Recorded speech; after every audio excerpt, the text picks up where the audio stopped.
साहब हम तो राजनीति में नहीं हैं और हम तो सरकार से हमारा मतलब नहीं है। कैसे है? इस समय राजतंत्र में सारी शक्तियाँ इकट्ठी हो गई हैं। पहले राजतंत्र का एक ही काम था, सुरक्षा देता था, व्यवस्था देता था, ऐसे कुछ काम थे।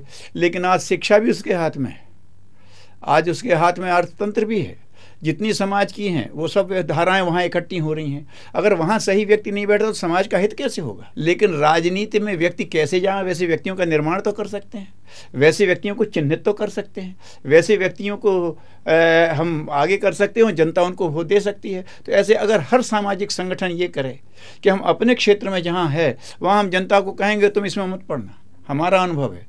और ये हमारी जो भावनाशील जनता है, जो धर्मप्राण जनता है, ये सरकार की बात माने ना माने, लेकिन जिन पर वो विश्वास करती है उनकी बात जरूर मानता है। जो उनके साथ जिए हैं तो उनकी बात जरूर मानते हैं। तो अगर ये लोग उनको कहें कि इस तरह से अगर तंत्र बना लो तो उनको करना चाहिए। अब ये होता ये है, अरे साहब राजनीति में ये हो रहा है, ये देखिए कि वो जिसको वोट बैंक बना रखा है बहका कर, वो तो वोट डाले आता है। समझदार कई वोट ही डालने नहीं जाते। तो जब समझदार नहीं जाएगा तो फिर तो वो हो ही जाएगा, उनको कर। तो समझदार डाले वोट और जो ना समझे उनको भी समझाए। इस्लाम का एक बड़ा अच्छा वाक्य है कि दुनिया में दो तरह के लोग हैं, एक वो जिनके पास किताब है, एक वो जिनके पास किताब नहीं है। किताब वेद जैसे अपने यहाँ कहते हैं तो ज्ञान के पक्ष में है। तो जिनके पास किताब है उनका ये फ़र्ज़ बनता है कि उन तक जाएं जिनके पास किताब नहीं है और बताएं किताब क्या कहती है। तो ये जो हमारा संविधान है, हमारे राष्ट्रीय हित की किताब क्या बोलती है, इसका ज्ञान क्या है, वो उन तक पहुंचाना उनका काम है, जो वो है। और उनमें से वो लोग होना चाहिए उसमें जो समाज सेवी संगठन तो समाज में काम कर रहे हैं, उनकी बात को तो वो मानेंगे। और जब वो कहेंगे तो राजनीतिक पार्टियों को भी लाचारी होगी कि भाई ये कह रहे हैं, अगर इनको खुश नहीं रखा तो फिर बात गड़बड़ा जाएगी। तो इस तरह से वो भी कर सकते हैं। तो ये है कि जनता में उस तरह के व्यक्तियों को लाया जाए। एक और हो सकता है कि जनता का ये जो चुनाव का ढंग है ये खर्चीला ना हो। इसमें कई तरह से प्रयास चल रहे हैं। एक तो ये बात हो गई कि जो अपराधी इतिहास वाले ना आए वगैरह, वो तो चल रहा है। लेकिन जनता की अभिरुचि उस तरह के व्यक्ति हों तो इस दिशा में कोई बहुत कठिन काम नहीं है। अगर जनता हर क्षेत्र में ऐसे समझदार लोग खड़े हो जाएं, जिसके बारे में विनोबा जी ने आचार्य कुल जैसी बात कही थी, हर क्षेत्र के समझदार लोग, और ये बता दें कि भाई इस क्षेत्र में तो ऐसे ऐसे व्यक्ति हैं, इन्हीं से बात चलेगी और हम सब उसी के लिए समर्थन में चलेंगे। कोई आता कोई ना आता, इनमें से कोई भी आ जाएगा तो हमारा काम चलेगा, वो किस पार्टी से हमें मतलब नहीं। तो इस तरह का अगर प्रयास किया जाए तो मैं समझता हूँ सही प्रतिनिधि चुने जा सकते हैं। और उसमें एक बात और है कि वो सबसे बड़ी बात है कि वो जनता के बीच में, जनता के सीमित संसाधनों में सुख से और गौरव से रह सकते हैं क्या? अगर नहीं रह सकते हैं तो फिर वो अच्छे जनप्रतिनिधि नहीं बनेंगे। जहाँ उनके हाथ में आएगा वो अपनी सुविधा और उसके लिए करेंगे, वो हीनता अनुभव करते हैं। तो अगर ये देख लिया जाए कि जनता के बीच में उतनी सीमित सुविधाएं, वो सुख से भी रहता है और गौरवपूर्वक भी रहता है, जैसे विनोबा रहते हैं, जैसे गांधी रहते हैं, जैसे हमारे ऋषि रहते थे। ऐसी प्रतिभाएं जिनका मस्तिष्क बहुत है, संसार के, उनके समाज के प्रति प्रतिबद्धता पूरी है, अपनी आवश्यकता कुछ नहीं है। अगर ऐसा वर्ग समाज में खड़ा हो जाए इसको लेकर के, तो कमी आज भी नहीं है, लेकिन वो एक साथ समूह में होकर के खड़े हो जाएं तो जनता की भी हवा बदल जाएगी और राजनीतिक पार्टियों की समझदारी भी हो सकती है, और समझदारी नहीं तो लाचारी हो जाएगी कि जिनको ये कर रहे हैं उन्हीं को लिया जाए। तो इस तरह से बड़े आराम से अगर हम अपनी सांस्कृतिक परंपराओं को साथ लेकर चलें तो इसको बिल्कुल धारा सही दिशा में ले जा सकते हैं और दुनिया सीखेगी इससे। गायत्री परिवार को भारत का सबसे बड़ा एक सामाजिक संगठन माना जाता है। तो गायत्री परिवार के माध्यम से, केंद्र के माध्यम से ऐसे बुद्धिजीवी, विचारक, सच्चे लोग से भी आगे आए, वो उनकी कोई कार्य योजना बने, और एक आम आदमी की क्या भूमिका हो सकती है उसका प्रशिक्षण भी हम ऐसा कुछ कर सकें, इसके संबंध में हमारी कोई योजना? इसकी योजना गुरुदेव ने बहुत स्पष्ट दी है। परम पूज्य गुरुदेव आचार्य श्री ने इस बारे में बहुत स्पष्ट कहा है कि हम तो राजनीति में नहीं जाएंगे। क्यों? अगर हम चाहते हैं कि परेड ठीक हो तो हम लाइन में खड़े नहीं होंगे, फिर हमें दूर खड़ा होना पड़ेगा। एक ही दृष्टि में, विजन में हमें पूरी चीज़ देखनी चाहिए कि क्या हो रही है। हम दूर हट करके देखेंगे।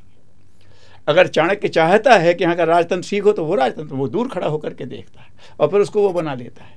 तो ये जो चीज़ है उस दृष्टि से उन्होंने कहा हम तो राजनीति में नहीं जाएंगे, लेकिन सबसे बड़ी आवश्यकता जो समाज को है, हर कार्य के लिए उपयुक्त व्यक्ति। इसलिए उन्होंने अपना सबसे पहला कहा व्यक्ति निर्माण। व्यक्ति, सही व्यक्ति बने, ऐसा व्यक्ति बने कि जहाँ खड़ा कर दो वो अपने नियम से हटे नहीं, वो चाहे राजनीति हो, चाहे अर्थनीति हो, चाहे समाज नीति हो, वो वहाँ कर जाए। और इसके लिए उन्होंने कहा आप दूसरे को नहीं बदल सकते, स्वयं से शुरू करो। इसलिए उन्होंने कहा अपना सुधार संसार की सबसे बड़ी सेवा, आप स्वयं को अपना बदलना शुरू कर दो।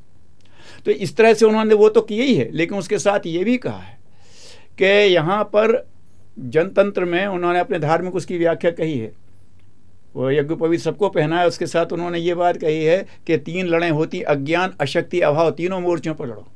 अज्ञान के मोर्चे पर लड़ो, लोगों को बताओ कि सही दिशा क्या है, और वो सही दिशा में बढ़े तो फिर उनकी शक्ति बढ़ाओ, और अभाव भी मिटाओ। वो ज्ञान कैसा जो अभाव ना मिटा सके, वो ज्ञान कैसा जो शक्ति संपन्न न बना सके। तो हम लोगों को उसके लिए करते हैं। सबसे बड़ी शक्ति ये है, तो ये है कि जो जनप्रतिनिधि हों वो जनता के बीच में, जनता के सीमित साधनों में पूरे सुख से और पूरे गौरव से रहने के अभ्यस्त हों, तो फिर वो नहीं बहकेंगे।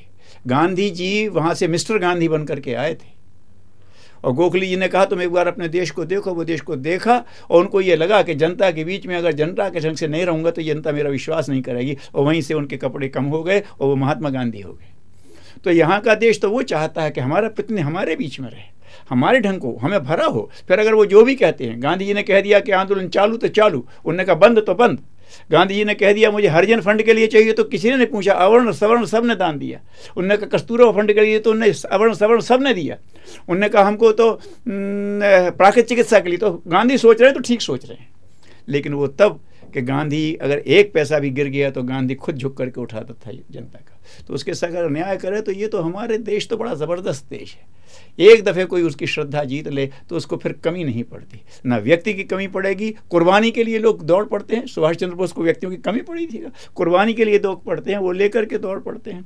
तो यहाँ वो बात नहीं है। लेकिन बात यही है कि ये जो हमारे यहाँ की एक सांस्कृतिक परंपरा है तंत्र को सही करने की, तो जनता के बीच से जनता के व्यक्ति ऐसे निकलें, उनको कहा जाए, आग्रहपूर्वक कहा जाए कि आप जनहित में यहाँ आइए और हम आपको ये करेंगे, आपको लड़ना नहीं पड़ेगा, आपको प्रचार नहीं करना पड़ेगा, ये जनता खुद करेगी। अगर ऐसे लोग करने लगे तो फिर कोई दिक्कत नहीं है। पर सामाजिक संगठनों की बढ़ती हुई लोकप्रियता और जनता और राजनीति पर उनके प्रभाव को देखते हुए बहुत सारे व्यक्ति छद्म वेश में ऐसे सामाजिक संगठनों में घुस जाते हैं। तो ऐसे लोगों से हमारे परिजन या आम आदमी किस प्रकार अपनी रक्षा कर सकता है? सामयिक बात है। देखिए, हमारा आधार है इस गायत्री परिवार जो संगठन है, इसका कोई फॉर्म फीस नहीं है। आदमी स्वांतः प्रेरणा से होता है और विवेक के आधार पर निर्णय करता है। हम गायत्री मंत्र की बात कहते ही हैं कि अपने विवेक को, अपनी पावर ऑफ डिस्क्रिमिनेशन बढ़ाओ, आप सही चीज़ को समझ सको। इसीलिए कहा हुआ है, थोड़ा बहुत उतार चढ़ाव हो सकता है, लेकिन हर व्यक्ति को इसी का प्रशिक्षण दिया जाता है कि आदमी को वेश से नहीं, उसकी आचरण से पहचानो, उसकी नीयत से पहचानो और उसमें खरा मानो तो ही समर्थन दो। तो गायत्री परिवार तो इस मामले में जागरूक रहता है। थोड़े समय के लिए आदमी थोड़ा कर सकता है, जो कहा है अपने यहाँ कि कोई व्यक्ति थोड़े समय के लिए ज़्यादा लोगों को भ्रमित कर सकता है, लेकिन लंबे समय के लिए सब लोगों को भ्रमित नहीं कर सकता। तो ये जो चीज़ है वो आदमी करेगा अपने आप। और एक बात और होती है, ऐसा देखा गया है कि आदमी आता है ये सोच करके कि हम इनको तिकड़म में बदल लेंगे, लेकिन जब आता है तो उसका प्रभाव देखता है कि सदाशयता का क्या प्रभाव है, तो वो अपने को ही बदल लेता है। और फिर वो सही प्रतिनिधि बन करके चलने में भी अपनी उसको रास्ता दिख जाता है कि हम वो गलत क्यों करें। जो कहते हैं कि एक व्यक्ति था डाकू और वो छिपने के लिए संतों में मिल गया, तो सैनिक निकल गए और वो हो गया, उसका सम्मान भी होने लगा। तो उसने कहा जब मैं नाटक कर रहा हूँ तो इतना सम्मान में सचमुच बन जाऊँगा तो कितना सम्मान। इसने उसका जीवन भी बदल दिया। तो गायत्री परिवार में अगर ऐसे लोग आते हैं तो एक तो गायत्री परिवार जागरूक रहता है और उसको ये भी लगता है कि ये तो हम जिस रास्ते से चल रहे हैं वो तो बड़ा कठिन रास्ता है, हम झूठे को सच कब तक करेंगे, तो सच को ही सच कर लेते हैं। तो उसमें उसके फिर सही धारा बन जाती है, बहुत अपना हो।